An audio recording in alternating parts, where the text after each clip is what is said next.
Good morning. Welcome to the Java Cafe, Java fam. Good morning, everybody. Good morning. Good morning. Today is Wednesday, September 17th, 2025. It is We Need to Know Wednesday with Mayor Wu.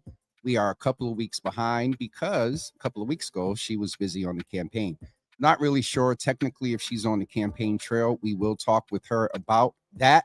We want to let you know that this is the mayor's first sit-down interview since the events of last week, since her 48% victory over her presumed number one contender, and also since that presumed number one contender suspended and withdrew his name from the race. And so I did share with community for the past couple of days that 5 p.m. yesterday would be a determining factor in the mayoral election. As it looks right now, Mayor Wu will be the only name on the ballot.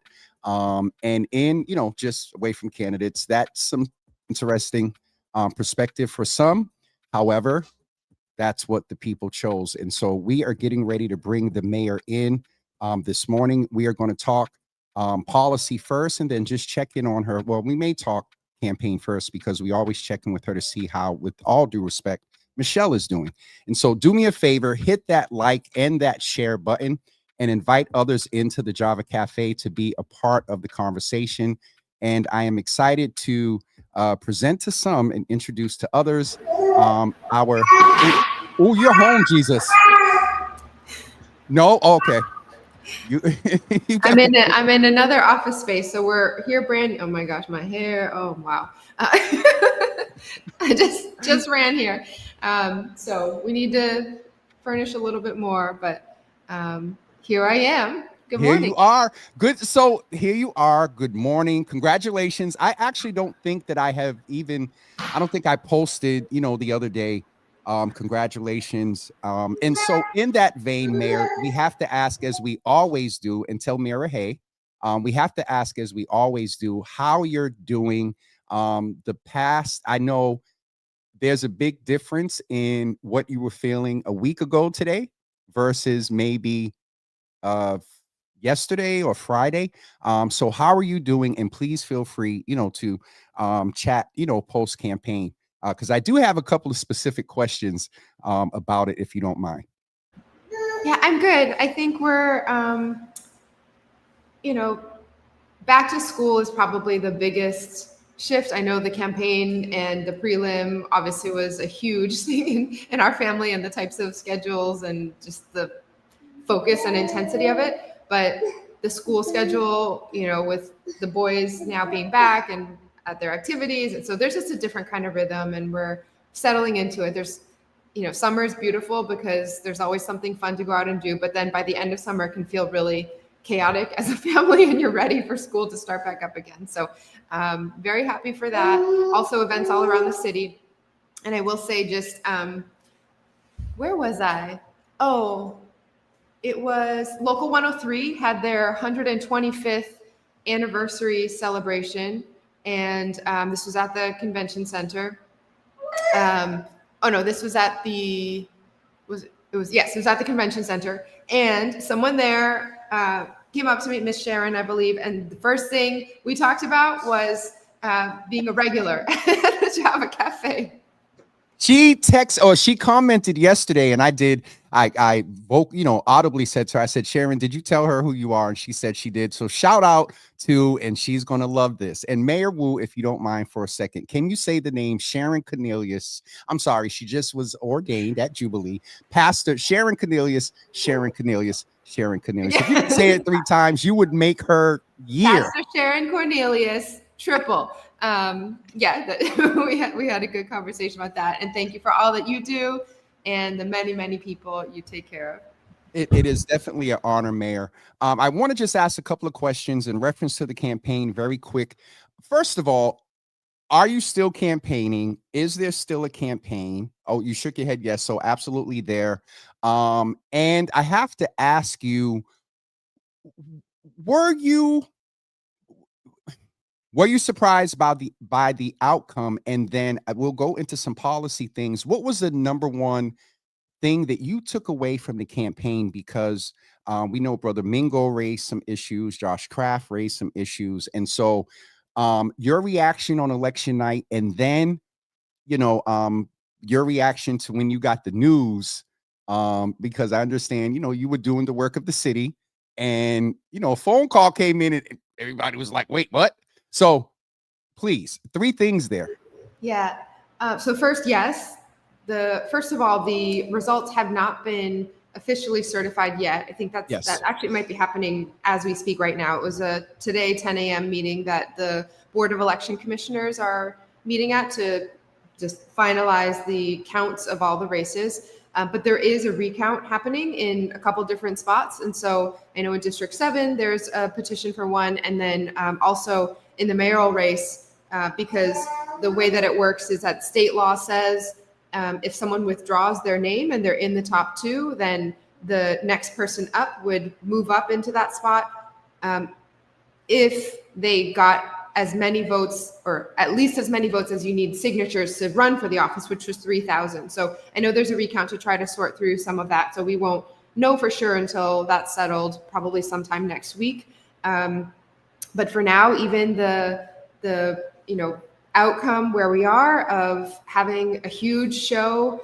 in the preliminary elections, obviously November is when the city council also will be finalized and all the councilors will be elected. November is when the city election is over. And so we're still going hard just to make sure people turn out as much as possible. There are so many important issues that we need to keep talking about, and councilors and the races that are at the district level and the at-large level really need everyone to just continue being all in, because every election is important. Every single one. I don't care if it's a primary, a preliminary, a final, a city race, a presidential race. You got to vote in every election. And so it's our job to make sure that people still know to get out and vote November 4th. And then, I take this as an affirmation that Boston wants to keep moving forward. I think that was our biggest push, is that we're going through some really complicated, really hard, really painful times. There's a lot of fear on the community. There's a lot of attacks coming at our jobs, our institutions, our very identities. And Boston is a city where we're going to find every way to keep going with our progress. And what I took away from the campaign overall, it was pretty intense doing all this, having had a baby, and with what's happening in DC, and keeping the business of the city going, and doing the re-election campaign where there were just millions more dollars flooding into the city than we've ever seen before in a mayoral campaign. And a lot of it was, kind of direct hits at what the city's been doing, where we are, and whether things are all falling apart, as some at the national level want to say about every major city, which is why they want to quote unquote come in and save us, or quote unquote make us safe, which is just nonsense all around. But what I take away is that people have a huge, wide range of views, and no one agrees with anyone 100%, right? No one agrees with any elected official 100% of the time. And so I appreciate that there are many people who believe that I need to do better, and that believe our administration needs to do better, whether it's on a particular issue, or a way that we bring voices in, or in how hard and how ambitious that we are on certain areas. And I take that feedback very seriously, that many people, overwhelmingly voted, and I'm incredibly grateful. But I don't take that to mean like, okay, that means we were perfect and we, did everything right, and so we're doing everything exactly the same the next 4 years. I really hear a lot of people want to keep the city going in this direction. We're doing a lot. We need to do more, but there's definitely things that I have learned along the way from that really important feedback from community. One of the major things, Mayor, and you're still a candidate, so we're going to keep some cadence of the quick answer thing, but I wanted to allow you the time, because away from, a lot of the politics and things that got, as you said, interesting, there is herstory here. You are the first elected woman mayor who speaks fluent Spanish. And I just learned last night, you're around here now speaking some Creole. too? I've been learning. Yeah, I'm by no means, close to where I want to be, but give me 4 years and I will be where I want to be on Creole. So I can't. Mayor, with that, if I could ask a couple of questions just in that vein, some of the things that you said you heard from community, and both of them play off of each other. And I, shared this with you before. Cabinet leadership advisors, that's been one of the things that's been a buzz, for some years. And then also, particularly around, and it's so interesting, I did a slight poll about what the community wanted specifically me to ask you about today. And the communities, a lot of the things in White Stadium and what I call speed bump, white poles and speed bumps. And a very good friend of ours during the campaign told me, Jimmy, stop saying that, because that's going to be a pickup statement. But those two things, Mayor, are what can we expect from you in the next 4 years at a cabinet and level? And then can you give us one example of how you'll incorporate the community's voice based on some of the things that you heard that they feel that they were not heard? What is it that, because a second term is different. So what can we expect from a second term? Will there be a shakeup? And then what is one of the action items that you will make sure your administration incorporates so the community doesn't just feel, but know and are actively, because in commission time, there was a word that you used, embedded. How will you, is it sorry, Mayor, go ahead. You know, go ahead. Yeah, I know what you mean. So first, I think I'm going through the process now of having conversations with all my top team to just kind of get everyone's feedback internally also about how things have gone and what everyone's hopes and dreams are. And so there's sort of multiple levels of conversations happening still with our community members and with key leaders across the city who are in charge of different institutions or organizations, and then internally within City Hall. So I think there will naturally be, just some sort of flow happening and in a process as we figure out what the movement feels like and what any of the changes might be. I think when it comes to White Stadium and speed bumps and all the feedback that we've heard, in particularly on what we do with the public space of our streets, there's two things that I've learned. One, especially these days, it can be really hard to sort out what the truth actually is. I mean, you turn on the TV any given day and Trump is saying one thing, like someone else is saying another thing, like the law might be somewhere, who even knows? And so it's, I've been now almost 15 years in city government, and up to, I don't know, maybe 5-6 years ago, it felt like at least when people disagreed, we still were talking about the same set of facts, but you had a different opinion than someone else on it and what to do after that. Now it's like we're in a world where there's so much being posted all over the place, and you're not even quite sure what the facts actually are.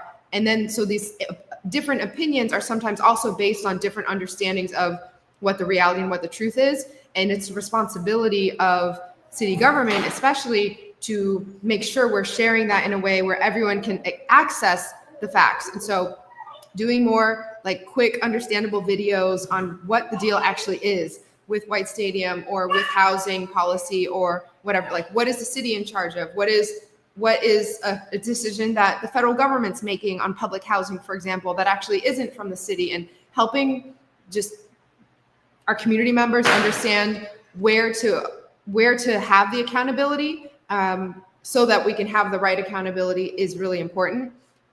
White Stadium, for example, it's. Can we just share, Mayor, can I chime in on two things and Yes, share? You're going to go to White Stadium, then a question specifically from Donna Williams-Bowen. Let me frame this correctly. News came out yesterday that the team secured, can you tell us what happened yesterday? Because you referenced White Stadium, and I just have to thank you for the reiteration that accuracy of information, that's why I run away from journalism, because the research and stuff required, and I just want to be sure information is out. But accuracy of information, misconstruing information with an opinion and frustration that is not fair. And I'm going to go to Donna's point to some extent. So can you share with us, Mayor, if you can, in about 45 seconds, what Yeah. happened yesterday? And then we'll go a little bit deeper into how you're incorporating community. And then we have about 13 minutes to cover 3 or 4 issues, and then I'll let you go. Yeah. So the news yesterday came from the team that there was a deadline in the lease that they have to secure their financing, like the way that they're going to pay for all the construction for the obligations that they legally have to the city, to build out these certain kind of spaces to support the field and the grandstands and the public bathrooms that are going to be available and this and that, the lighting and whatever. They have now officially secured that financing. It was a loan that Bank of America is now going to make available to them for $103 million. And so they also have some additional financing on top of that they had already put in $20 million into an escrow account. So they're basically saying, we got what we need. Our budget is sort of filled up, or what the right term, the funding that we need to deliver on the budget for construction is here, and we're getting going.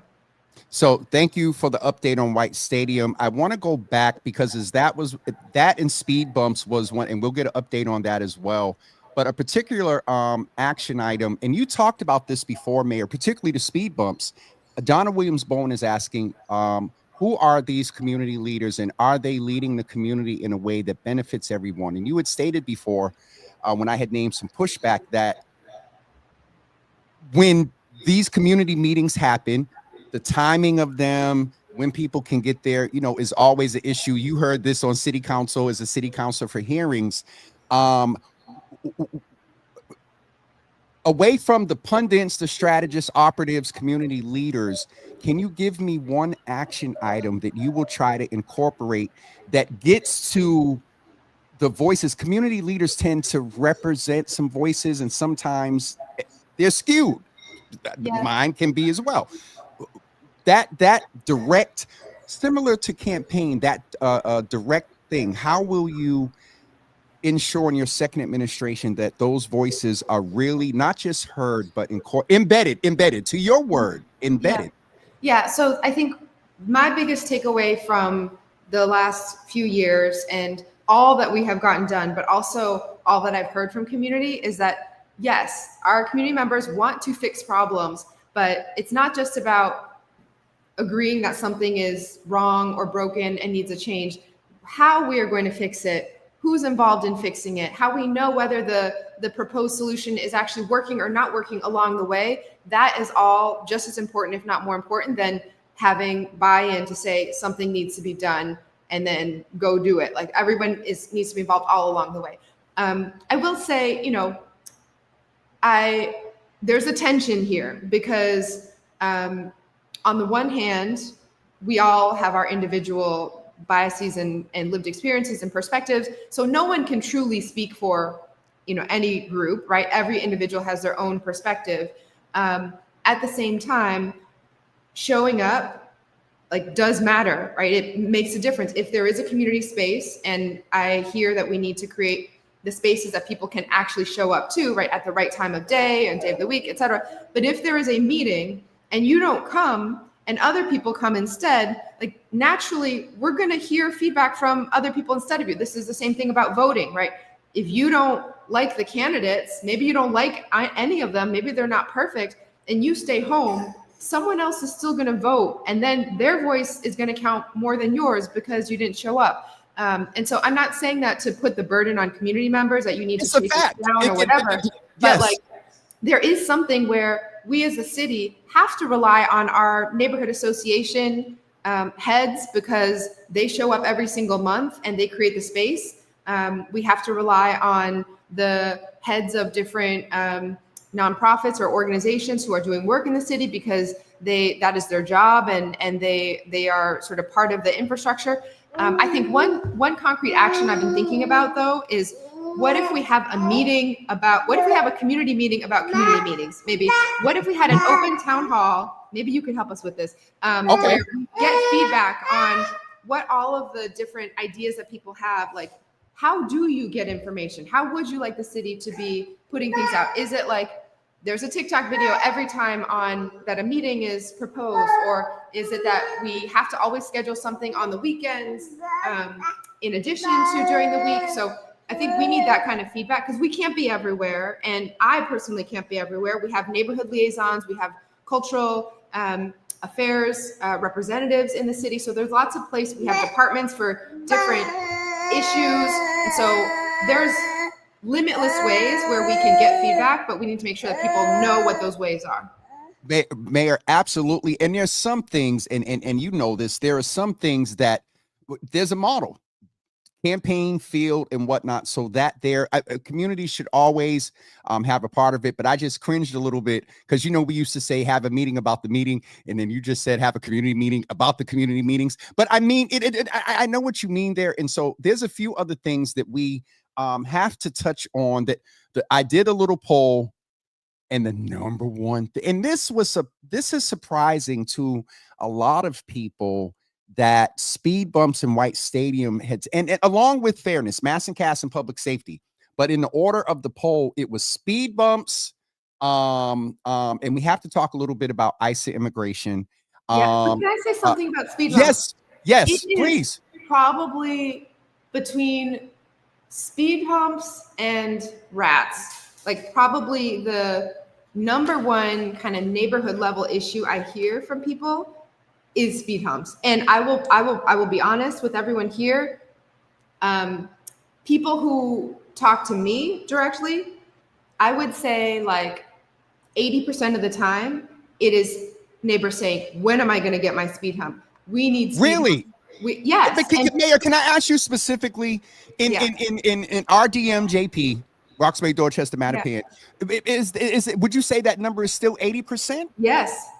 And again, there's something about, and you're saying talking directly to you, not what we see on social media, because but here's the thing is like, come on, when someone's life is being like when there's something harmful happening in your life, you are going to be a lot more vocal than if you're kind of annoyed by something, right? And when people come up to me, they say, I live on this street and I can't let my babies play outside because the cars are going too fast. Or I try to cross the street, I'm a senior, I can't get to the other side because cars are going too fast. We need them to slow down.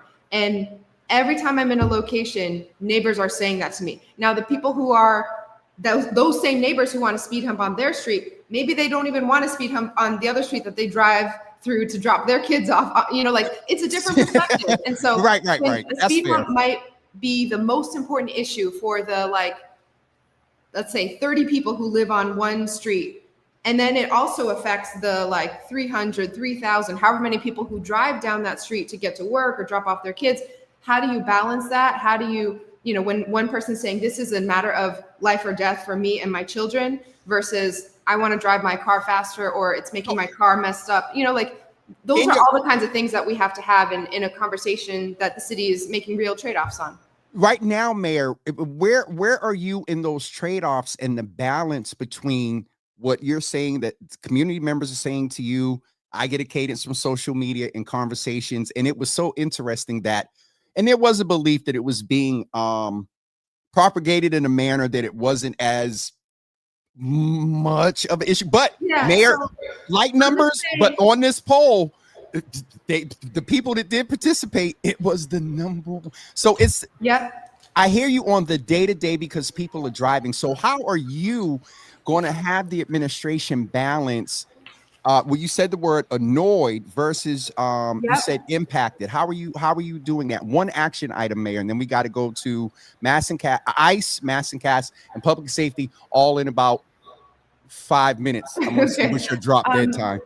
So one thing is we're really trying to be clear about which streets really need to be slowed all the way down because they're residential streets. There are some streets that are just meant to be the like main thoroughfares for an area where speed humps don't make sense. And even if you live along that area, like, there's a little bit of, we can't turn every street into people driving really, really slow. I think the other thing is we have, even in recent months and weeks, started doing door knocking around proposed maps just to make sure neighbors also understand and things like that. But we need to find ways to broaden it beyond just the people who live right alongside one area.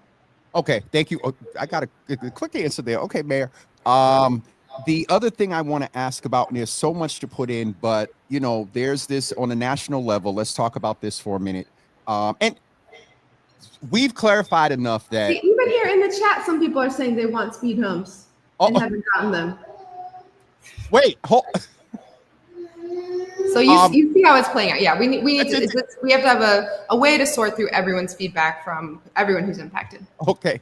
Mayor said, even in the chat. One of the other pieces of chatter is, you know, ICE being here. There's unfortunately this belief, and we've tried to dispel it as much as possible when you talk about accuracy of information, that you did not make Boston a target. You're standing up to the Trust Act and how this administration is attempting to usurp congressional law via budget is why you're standing up.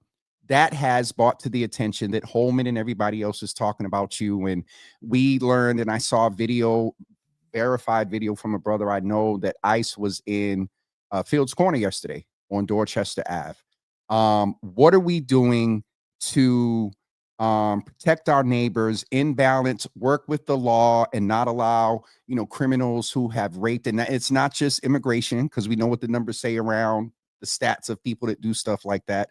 Where are we with ICE and immigration? And if there's anything that you can share that you're aware of, any community organization safely is doing, or any asset or resource. Yeah, what's happening at the federal government now is not about safety. It's not even actually about immigrants or crime or anything. It is an all-out attempt to take over the government, right, at every level. And different communities are being used as an excuse. Different cities are being targeted as a way to just sort of push their messaging out. Boston's numbers speak for themselves. We know we have a lot more work to do so that every neighborhood is safe and feels safe in every part. But we have some of the lowest crime numbers anywhere, and they've continued to go down. Even this summer compared to last summer, we're another 12% down. We had one of the, in terms of just the pure numbers, one of the safest summers that we've ever had in terms of Boston's numbers. And at the same time, the federal government wants to take on Boston. Even before they were sworn in, they were targeting us. It has nothing to do with what anyone here is saying. They see Boston as, you know, we are the same thing as democracy, revolution. Like, if they can basically conquer Boston, right, that sends a big signal everywhere. And so at the same time, Boston is not a place that anyone's going to conquer. That's been true for 400 years, and we're going to stand strong. The laws are the laws here. We follow them. Whenever there's a criminal action, there's accountability, and our police officers and you know, law enforcement take action on that. Whenever there's a warrant, we act on it, no matter who it comes from.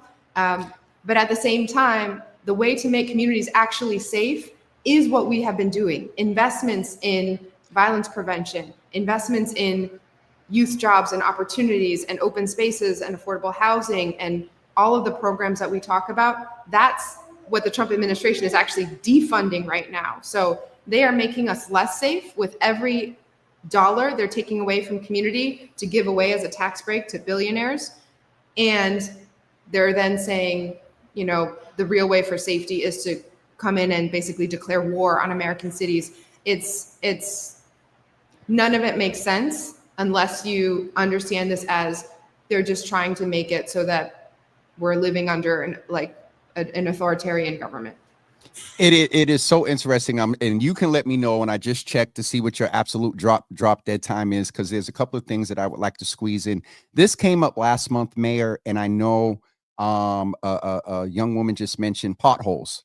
And I know that was one of the things that you were like, you know, as a city councilor and you know, urban mechanic type things as a basic city issue, a daily issue. And so just bringing to your attention with BPD and DPW reporting and people reporting potholes, and a young woman who is a part of our ADA community mentioned that she had an issue with a pothole. Just mentioning some of the other chatter I've seen. I don't know if you know Brenda James, the Black woman officer who's been dealing with some issues with the police department for decades. She's commenting about some things. And I just wanted, well, you can see she's on Instagram, so you can't see the Instagram comments. But I just wanted to give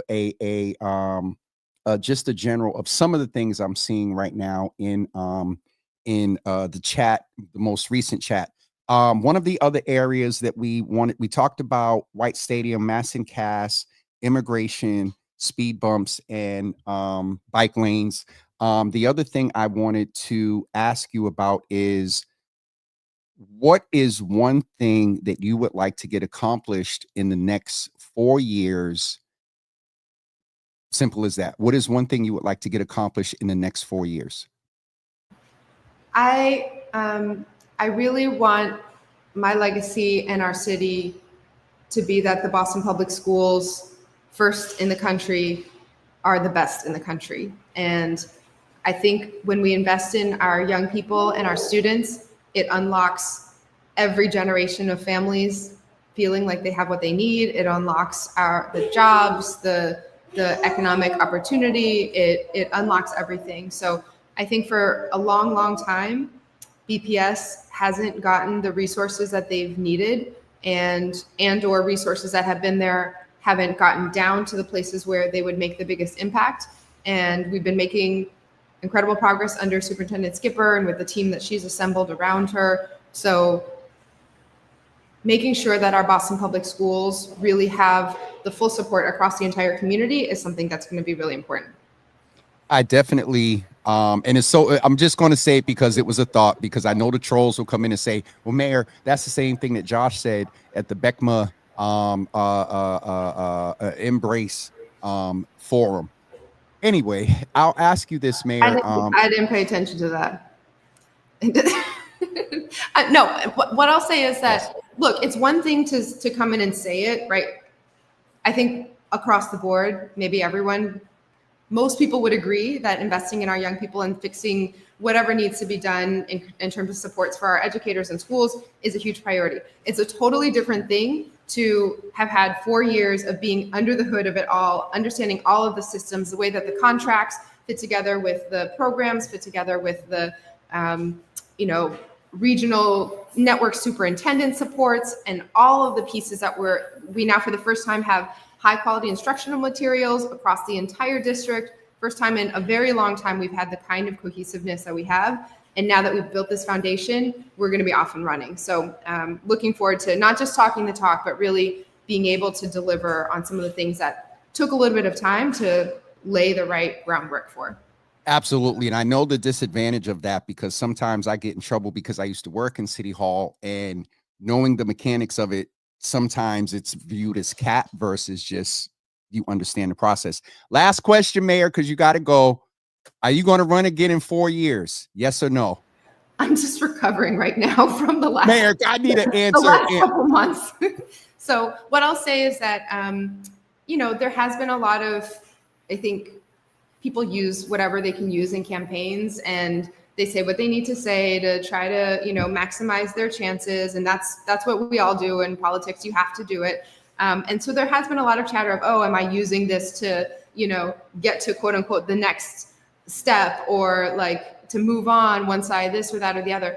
I am someone who now am at many points in my life have been in spaces that I never ever dreamed possible. I don't have a goal other than trying to make Boston Public Schools the best it could be, trying to serve our city, trying to do right by our residents. I love this job. I love this community. And I couldn't be happier and more grateful every day.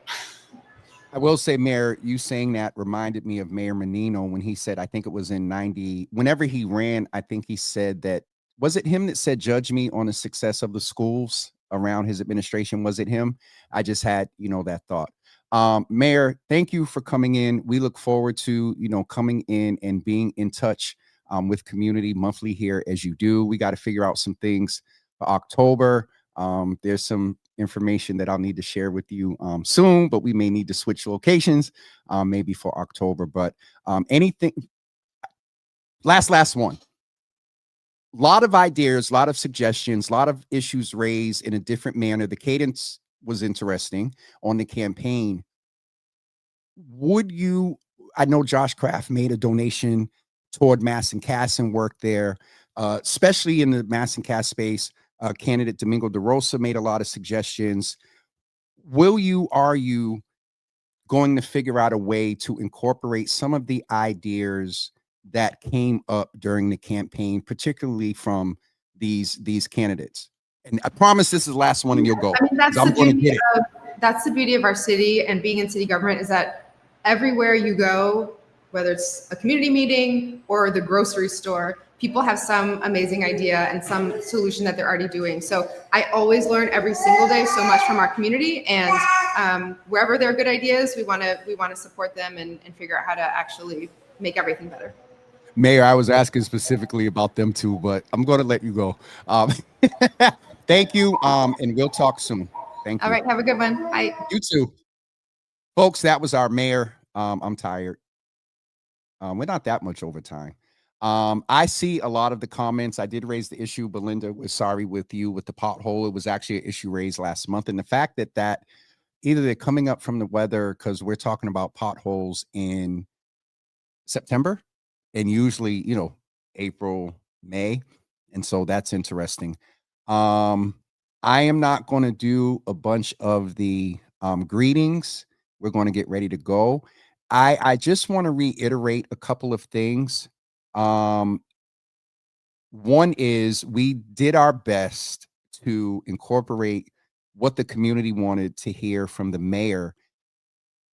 And personally, I was just surprised at the first of all, y'all commented. I only counted the emojis. And I deleted some of the comments.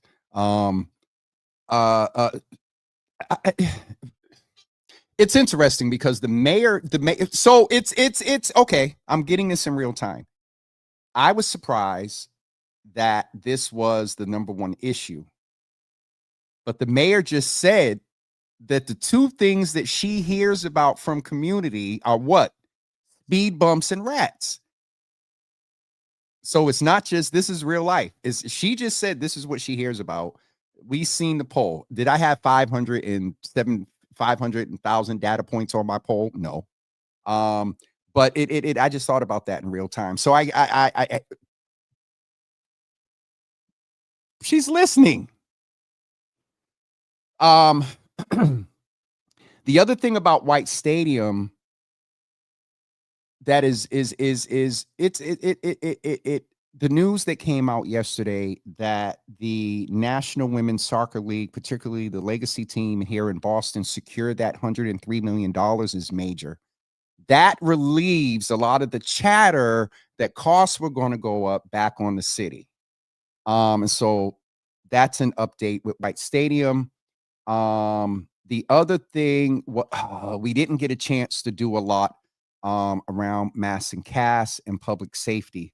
But believe it or not, those were the two lowest in the ask. So it was white poles and speed bumps, immigration and ICE, public safety, violence and public safety in White Stadium. And so Mass and Cass, I just remember from the campaign and just seeing some chatter.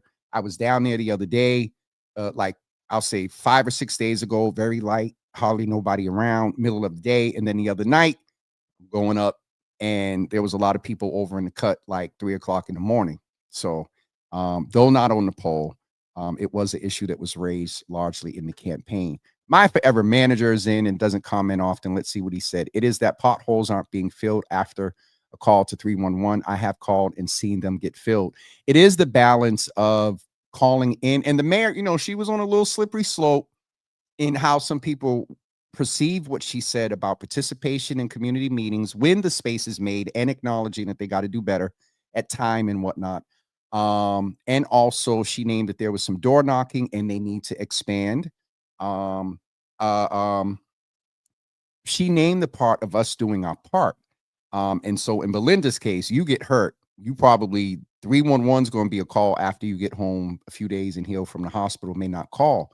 And I'll be honest, there was a pothole around here. And every time I ride past it in my head, I'm like, I got to call 311. Me, hello, Mr. What did Carlos call me? City Hall Hills. And in the car, one, you're not supposed to be on the phone. Two, you get caught up and then forget until you ride past it again. And it's like, oh, so to Newt's point, definitely. Thank you for raising that. 311 just sends complaints to those departments. It's I'm going to save the commentary because I don't feel like dealing with response to perception of cap. But as the mayor said, that you don't know fully what it is until you get under the hood. And I haven't been fully under the hood. I'm not the mayor, but I've been in City Hall, and there's some things that, and I'll just go ahead and say it, cabinet level, department level, the mayor gets to a point and have influence.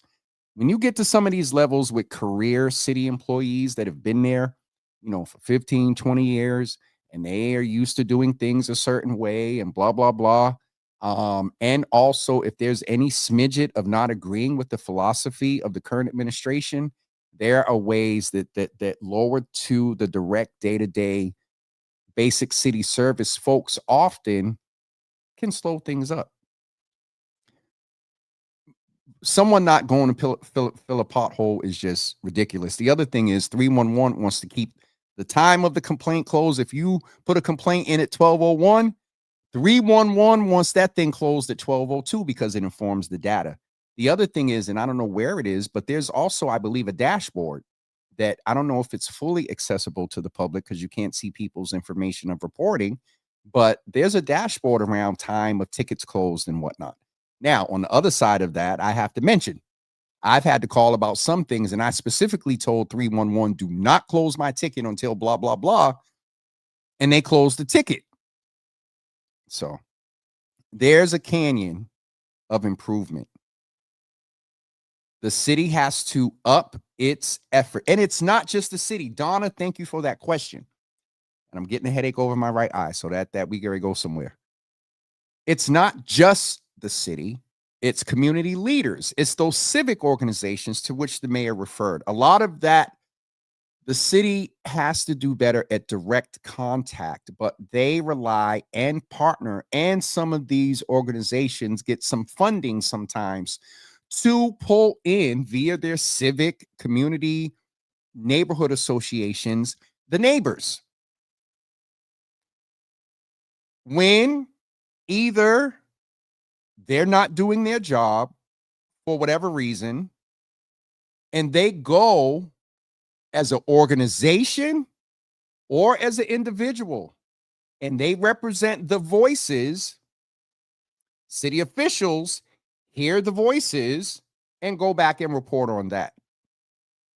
So it's the city doing better. It's your local and state level elected leaders that keep you informed as well, whether you voted, now this is elected and municipal, whether you voted for them or whether you called in a complaint, because right now the only access that they have, if a resident has never voted, donated, or called the office, you're not on their radar. And in that I don't think that's fair. That's where old school good door knocking comes in. Get them ONS people to church. And they're out there. ONS is, I see them. Who's my ONS person? Asha, I see her everywhere. I actually owe her a couple of calls and DMs because she's been trying to check in and chat and see how things are going in the neighborhood. So that's that piece. City officials, elected officials, civic organizations, community leaders, helping amplify when they're made aware of information. Now, let's say everything we got. Y'all remember back in the day, you got the plane that flew across with the red tape advertising stuff. We can get a blimp, if we can get a helicopter, if we can get them to write the stuff in the sky, if we can send flyers to everyone, TikTok, all social media, if all the information gets out there, and they offer 3 options for the same meeting, one in the morning, one in the middle of the day, and one at like 8 o'clock at night. We need to show up, not just to the meetings, but to the polls as well. Good Reverend Amani is in and always will offer a very authentic perspective on things. Community org set up as neighborhood liaison. There needs to be more oversight as they often only serve members of their. I didn't see that comment, Reverend Amani, and I was saying something to that. Some community orgs have agendas, and there's nothing wrong with having an agenda, but two things. One, be very upfront about your agenda and why you're taking a stance and why you're in a community meeting representing the voices of the masses in your community for a particular reason. Be forthcoming about that. So I'm going to get ready to go because I feel a little fuss coming. Thank everybody for being here today. Angelina, I'm sorry I did not pass your greetings on, but I love when she's in this space with us, as well as I would get Dr. Brenda James. Is it that? Yeah, Brenda. Yes. Anyway, I feel like people think that her job is black and white, this or that, not realizing that government and business functions on if this, then that. Right. Especially in this time of, I'm sorry, I'm just going to read your comment, Angelina. A lot of the results we need require further digging in order to accomplish the task. And then Brenda said, I agree, but sweeping things under or deflecting will never teach folks about how it all works. Transparency, and people won't be as disgruntled and participate more. Absolutely. There is a canyon of improvement needed for all of us in many spaces. Okay. I'm going to get ready to go. Dina said that she still has a ticket open. I have tickets open still from 3 months ago. Ha ha ha. Again, each department is different in how they answer the complaint. So Dina's raising a point that, and that is the process. The call comes into 311 and they parse it off. The thing that now 311 needs to do, based on what I said about they want their shorter times on the dashboard, is somebody, I'll talk to Chief Millar, somebody in 311 needs to get that data report, and I would think they'd be doing it because the ticket's not closed. So yeah, that yeah, we need to check in on that because that's one of the things that Mayor Menino did not play with. Jenny Gray, have a wonderful Wednesday. Thank you for bringing us together. Absolutely, Jenny. Thank you for being here, brother. So let me just say congratulations real quick to the Davis system, who had a huge role in field and on the campaign side with the Woo campaign. So congratulations to Anthony, Ton, and Aaron as well. I said Ton because Ton is leaving us. Cliff said, and I saw something earlier, thank you for helping dispel the misinformation. There isn't voter suppression in Massachusetts. There just isn't. I know that there was an issue with the presidential, and right now I believe the city is functioning in a level of receivership, or at least supervised by Secretary Galvin's office. And so, I think there's another level of confidence that we can take in the certification. The mayor just said, so I don't know. I think I kept the mayor too long. Yep. I don't know if I don't know.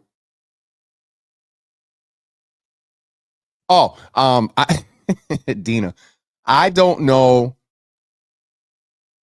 This is why I don't look at the phone and all that. All right, I'm going to get ready to go, everyone. I forgot what I was getting ready to say. Oh, there.